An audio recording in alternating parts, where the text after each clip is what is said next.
Ну, скажем так, что ждать прорыва, еще что-то, может, люди этого хотят, ждут, но не стоит спешить, потому что мы реально воюем со всем миром.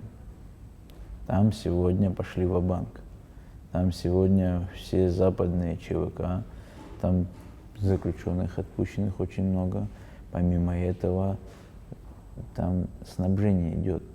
Там официально 24 страны поставляют вооружение на Украину, не скрывая этого.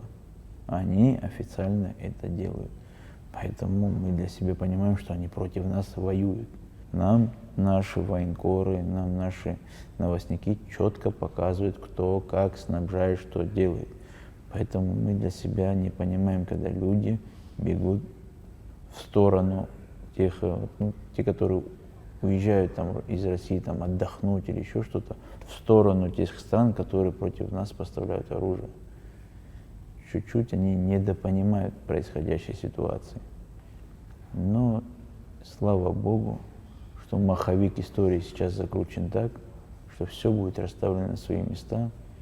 И вот наши эти зайчики, которые скачут и бегают из страны в страну, не найдут себе приюта там, потому что там они чужие.